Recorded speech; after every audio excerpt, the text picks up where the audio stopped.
Hi friends, welcome to mom's kitchen. ఈరోజు summer special మామిడికాయ పచ్చడి ఎలా పెట్టాలో చూద్దాం. వేడి వేడి అన్నంలో కొత్త ఆవకాయ కలుపుకొని తింటే ఆహా సూపర్గా ఉంటుంది.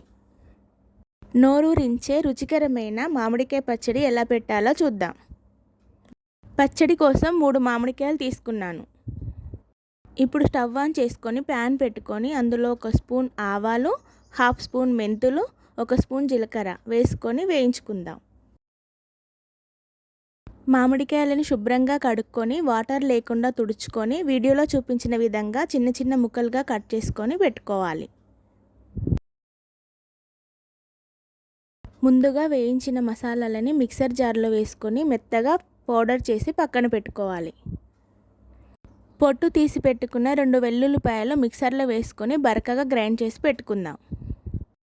మనం ముందుగా కట్ చేసి పెట్టుకున్న మామిడికాయల్లోకి 1/2 కప్ కారం, 2 స్పూన్ల ఉప్పు, రెడీ చేసి పెట్టుకున్న పౌడర్, వెల్లుల్లి పేస్ట్ వేసుకొని ముక్కలకి బాగా పట్టేలా కలుపుకోవాలి. దీన్ని పక్కన పెట్టుకొని పచ్చళ్ళలోకి పోపు ప్రిపేర్ చేసుకుందాం. ఇప్పుడు ఒక ప్యాన్ పెట్టుకొని 1 కప్పు ఆయిల్ వేసుకొని ఆయిల్ హీట్ అయిన తర్వాత 1 స్పూన్ ఆవాలు, వెల్లుల్లి, ఎండుమిర్చి, 1 స్పూన్ జీలకర్ర వేసుకొని స్టవ్ ఆఫ్ చేసుకుందాం.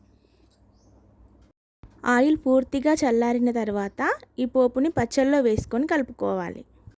అందరికీ ఇష్టమైన మామిడికాయ పచ్చడి ready. Like, share and subscribe.